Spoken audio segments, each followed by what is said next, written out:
My name is Maureen, and I have a middle name that goes Chinenye. It means God gives. Lovely. Ilechukwu. That's my married name. Yes, Maureen Chineye Ilechukwu. Yes. Ilechukwu means God's action. Action. Yeah. Gift and action. Yeah. Wrapped up in one. Well, Yeah. Maureen, thank you so much for agreeing to come on this Rotary Multicultural Series in celebration of Australia Day. We're thinking about reflecting, respecting and celebrating the cultures of the world, many of whom live in this area of New South Wales, in central western New South Wales, in Parkes, which is where we are right now. But Parkes hasn't been your first town in Australia. Where else have you lived in Australia? Okay. I've lived in so many places. My first place was Shepparton in Victoria. Then from there we moved to Tasmania. We lived in Launceston. Then from there we moved to Sydney. Then from Sydney to Coffs Harbour. Then from Coffs Harbour to Emerald in Queensland. Then from there we moved to Parkes. Right. Well, you have seen more of Australia than most Australians, I think. So I wonder where to after Parkes. Maybe going back to Sydney again. Yeah. Yeah. So have you left Nigeria for good, or is this just a season in your life? Yeah, we left for good, for work. Yep. Yeah, so my husband decided to upgrade his medical skills. So he decided to come and take some Australian medical exams. And he passed. Then he applied for a job. And then they offered him job and then visa as well. So that's how we moved to Australia. Yes. That was my husband moved here in 2007, so I came after 4 months. He arrived to Australia. Yeah. You were already married at that time? Yep. Prior to...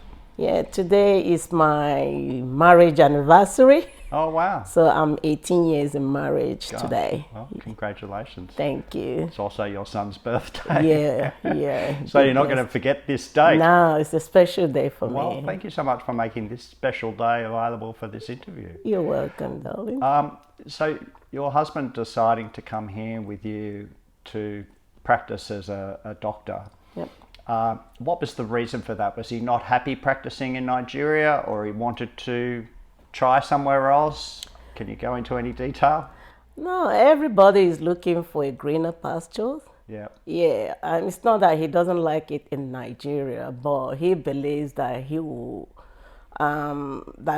get more skills, good skills in Australia, and then he will make more money, and then So I think before he decided to move, he already had his friends here in Australia that encouraged him to come to Australia. I think his friends like it here. So they encourage him, why can't you come to Australia? They're looking for doctors. Why can't you take exams and move here? I think you'll have a better life here than what we have over there. And then he applied for a job, and then they offered him job and then visa, family visa. So that's how, and then why we moved to Australia. Did you have children when you moved across? No, I had my first child here, but now I have 2 children. So he's a medical doctor, and you also work at the hospital, which is... Admin. I do admin job. Yes. Yep. Have you been able to get that admin job every time he's moved as a doctor? Have you been able to find the job that you need as well? So I started working because I like looking after people, my first job in Australia was I worked as a carer. I was working in a nursing home. So from there, I worked there for a few months before I got admin job in the hospital. So since then I've been working. I've not stopped.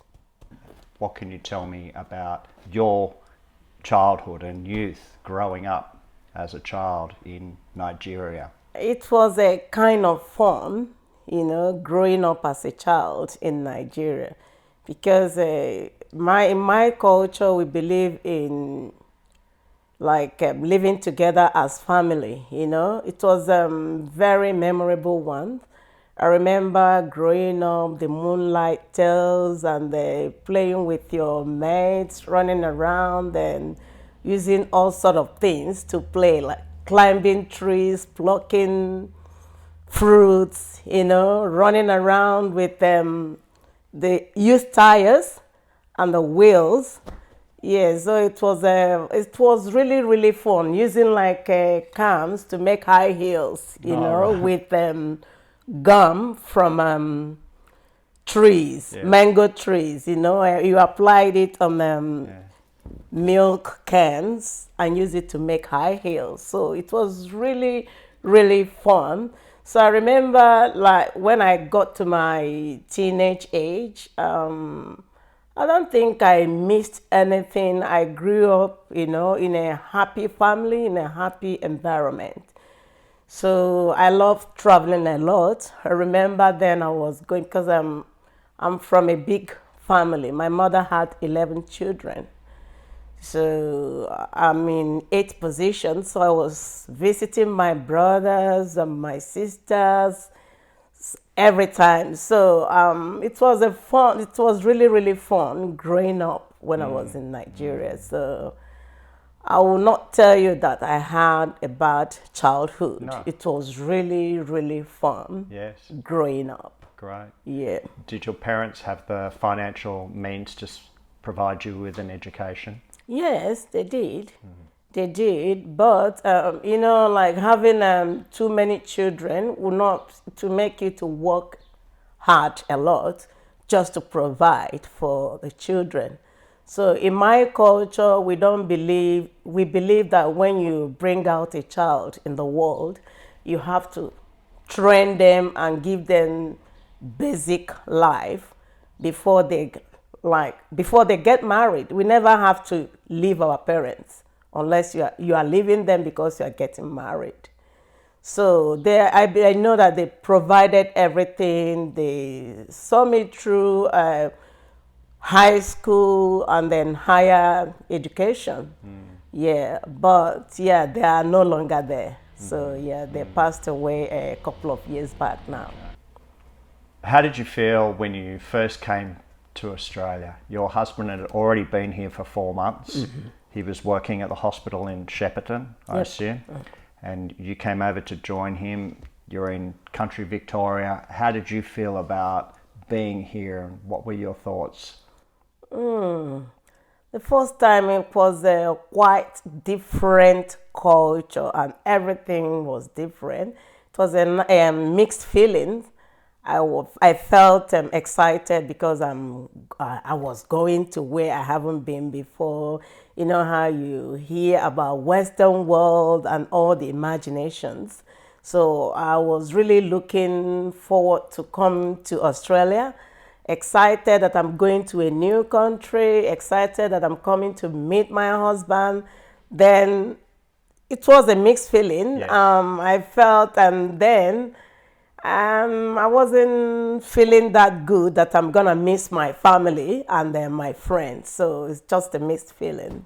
Then missing my language, you have to force yourself to start speaking language that you are not used to, Yeah. Yeah, so that's it. Did you come with any English? Yeah, English is our official language in Nigeria. Okay. Because we were colonized by British. So it's official language in Nigeria, right from childhood up to university level. So we never stopped speaking English. Yes. Yep. So when you say you're intimidated by language, what do you mean by that? The first time I came, I speak English with accent, Yes. people, I would say, found it difficult to understand me. And I found it difficult to understand them because of the way they speak.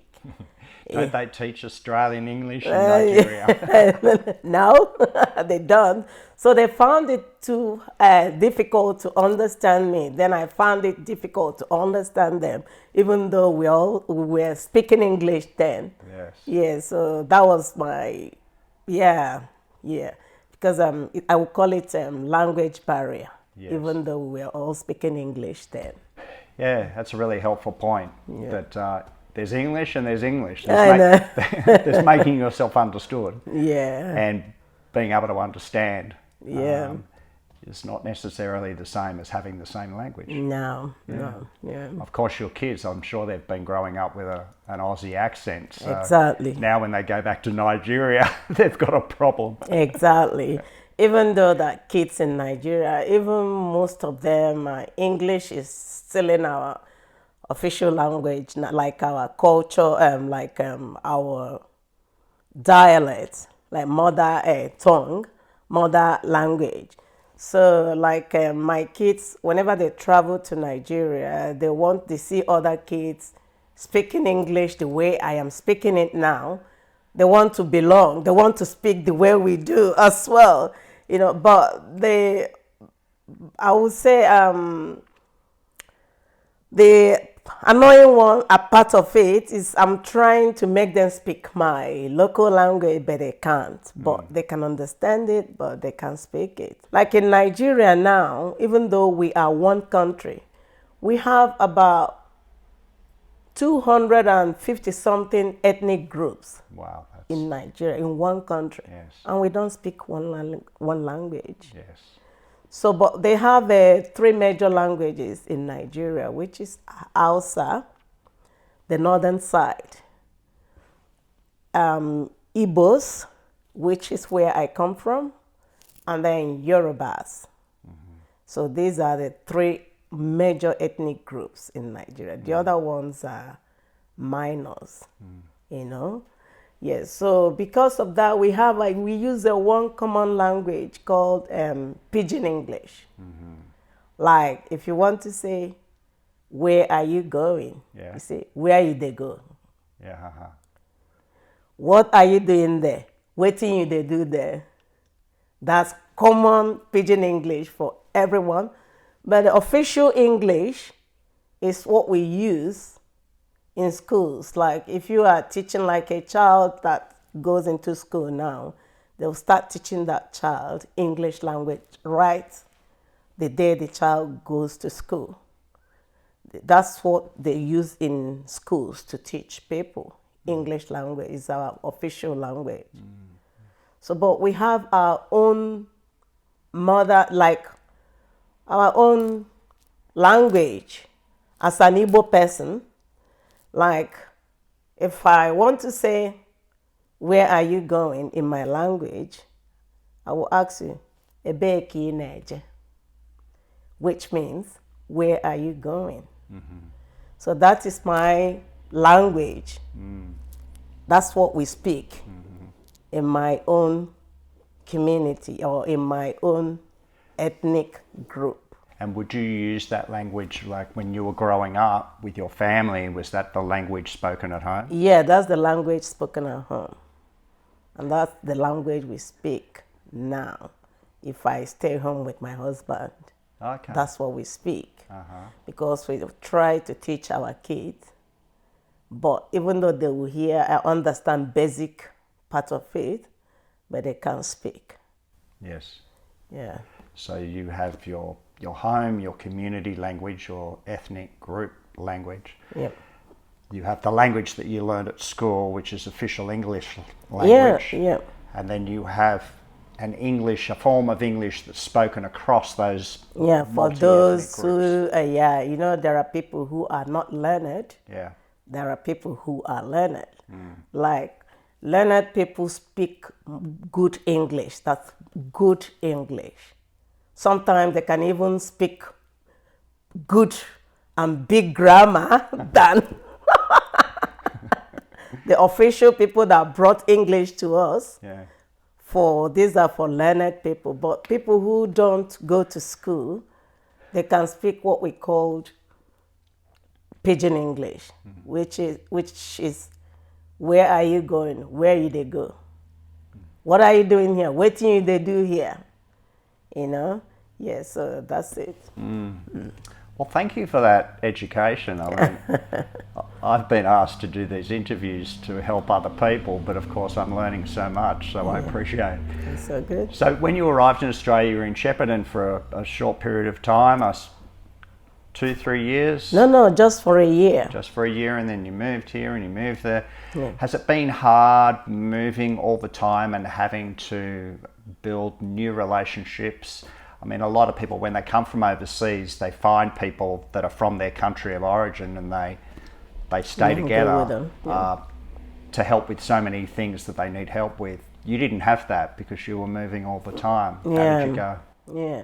So it was really, really hard for me because the first place was in Shepparton. They have few Nigerian communities there. So which I met friends with some of them. So we only stayed there for 12 months. So we now moved to, Tasmania. So I had to leave them. So I felt really, really bad leaving them. So I went to Tasmania. It was like I started all over again. Started looking for friends again. Started looking for who to, associate myself with. So I ended up getting one Filipino family and then one white family too. So we became friends. We're doing stuff together. So from Tasmania, because there wasn't lots of Nigerian back then in Tasmania. So we now had to move to Sydney again after 12 months in Tasmania. So we moved to Sydney. Sydney is where they have very good number of Nigerian communities. So I had lots of friends there. Yes. I attended parties, did lots of things, It was really, I felt like I was in Nigeria when I was in Sydney. So from there, again, we stayed for like 12 months. We now had to move to Coffs Harbour. So when I left for Coffs Harbour, it was really hard again to start looking for someone to, to be my friend. So I ended up getting one Nigerian family again, 2 Nigerian family, then with other people too, like white people, because I go to church. The first place you make friends is from church, So because most times people that go to church, they don't discriminate, So I had few friends there. Then from there, we lived for another 12 months, and then we moved to Emerald. Then in Emerald, I was there for 5 years. There was no Nigerian, there was only one Nigerian family there. So the first day she visited me, I felt like I saw God. And it happened that she was speaking the same language with me. Yeah, she's also a doctor. Yeah, so I saw her that I was so happy. I was speaking my language, which I've been missing. Yeah. So we stayed together, and we happened to live she's not far. She wasn't far from me. Yeah, so she was about 1 kilometer away from my house. So we were like family. We were doing things together. So I stayed there. Then after some time, I started making friends with white people. There was this lady. She is the most beautiful person I have ever met in the world. A white woman. She came into my life. I felt like she's an older lady. I felt like I have a family in Australia. She was just behaving like a typical Nigerian mother. Yeah. She would take my children. She was doing everything for me. She would come to my house. I go to her house. She introduced me to her family, She's she was doing everything for me. Yes. Then sometimes I would go to her house because she had this garden. She said, Maureen, can you go to my garden to pluck some tomatoes and some stuff? Then I said, a Nigerian mother in a white skin. That's what I used to call her. Yeah. Then, yeah, so we were there for 5 years. I met my colleagues at work. Yes, I was associating with people, meeting people, I didn't, like the more you stay, the freer you will be, and the more you get to know people and their culture. Have you experienced what you would call racism or discrimination in Australia? I remember because I work at a hospital.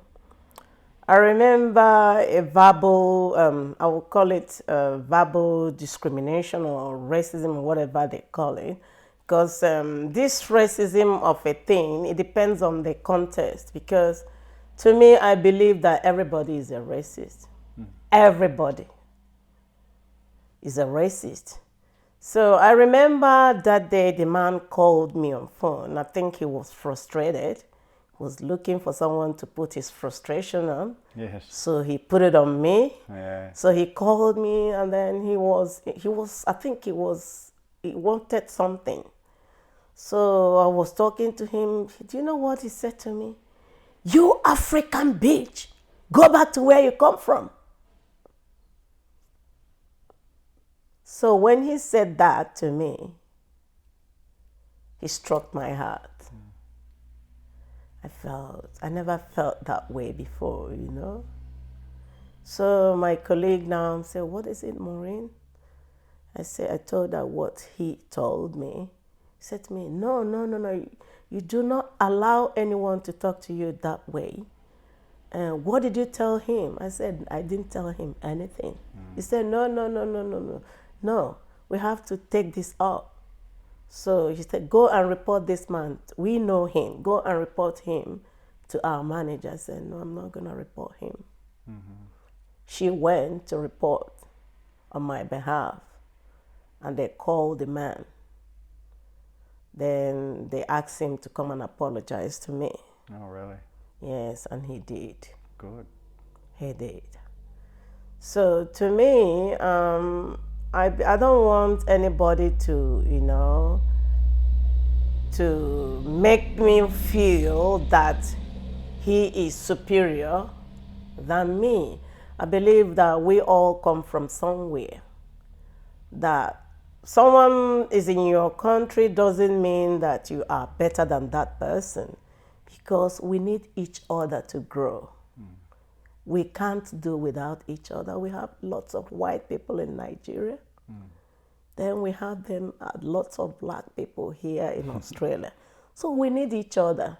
So sometimes when people show me, or when they try to put that, I will call it that attitude of racism, I ignore them. Sometimes I do tell myself, it's their problem, it's not mine. It's their problem. Because I believe that everybody is a racist. So that's the one I will remember. But other ones are just some attitudes that I ignore sometimes. Like when people see you, they will start judging you from far without even getting involved with you, or, Sometimes, because most time I do work at the reception, especially older people. It's common where older people are. Yeah.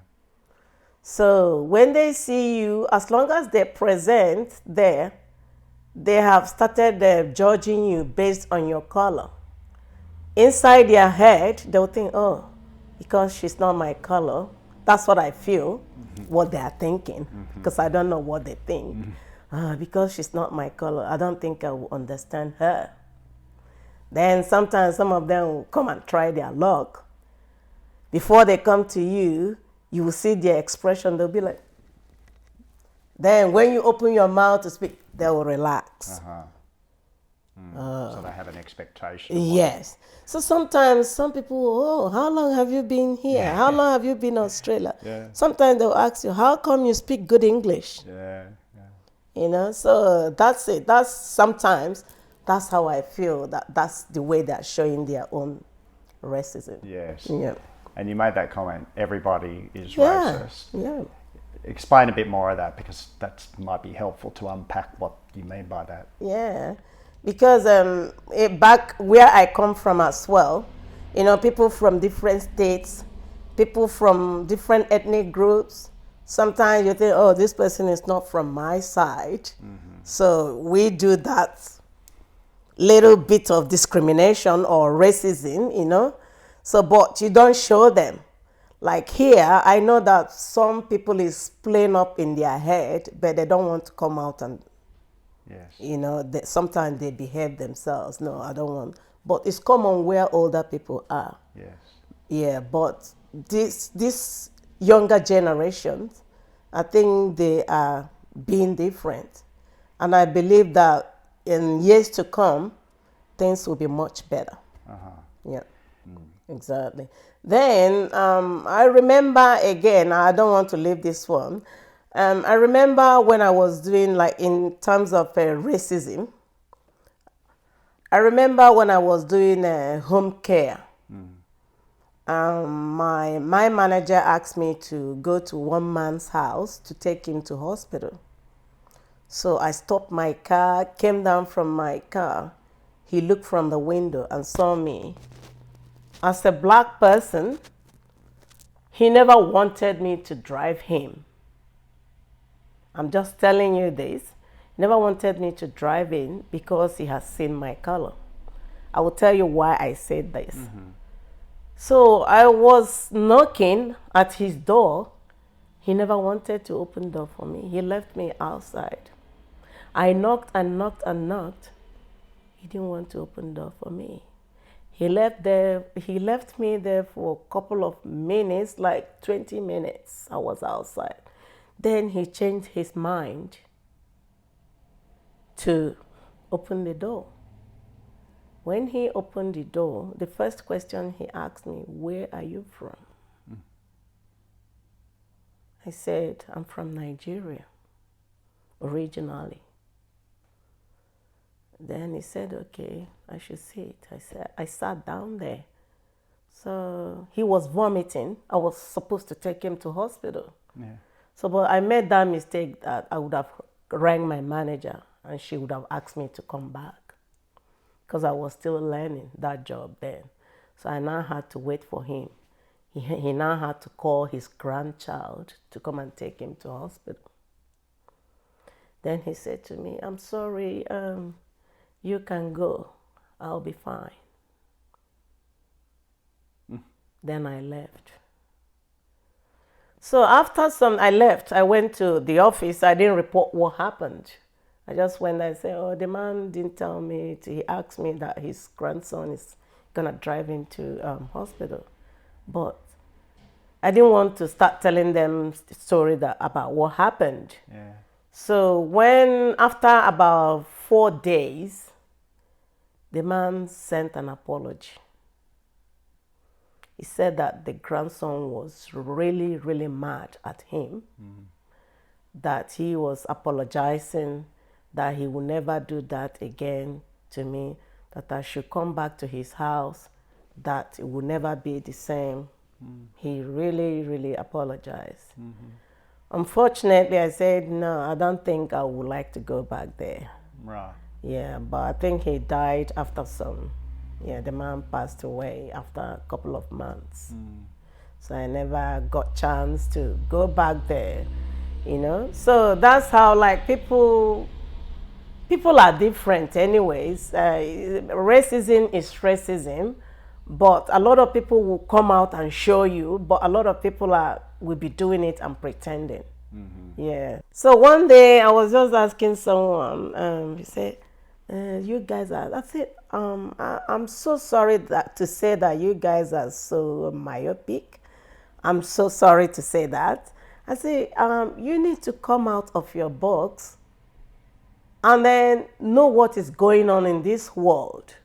Don't think that this world revolves around you. Just come out of your box or boxes to know what is going on. Read, study, so that you learn other people's culture. You can't see someone from Sierra Leone and say African. Africa is a continent. Africa is not a country, it's a continent. We have Asian continent. You can't see that someone from China and Philippines are the same. They're not. They're from different countries. This is the same way people are calling all black people Africa. That they think that Africa is a country, which is not. Then I said to the person, how can you say that a German is the same as a Briton? They are not. They are from their country, and this one is from, because the one they have in common is their color. Because they think that all black people are one. We are not. Yeah, that's it. Thanks for sharing all that. Tell me about preserving your Nigerian identity here in Australia. How important is that to you? Yeah. Coming to Australia as an adult, I think I've had all my childhood. I grew up in Nigeria, so the culture and everything is still stuck in my head. And then I don't think I would do without it. So I try to connect myself to, like, they have some societies, especially in Sydney, especially where they have a good number of Nigerian people. So I try to involve myself in some of the social activities. I go to parties. We do that's what we call New Yam festivals. We do that New Year because these are the celebrations we do in Nigeria. And part of Nigeria where I come from, because I'm from eastern part of Nigeria. They do New Yam festivals. They do Nigerian Independence Day. So they celebrate it here in Australia as well. Sometimes like that cultural stuff, like marriages, we do traditional marriage here, especially people who have their parents here and your child is getting married. We do it in Nigerian way and then Igbo way as well. So I try to involve myself, and so I feel very, very like each time I attend such celebration, I feel like I'm still in my country and in my community.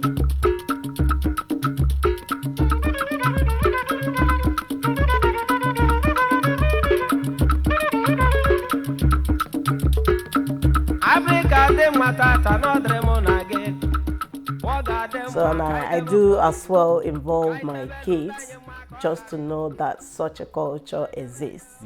Yeah, that's how I do. Yeah. How is Australia enriched by the Nigerian community in Australia?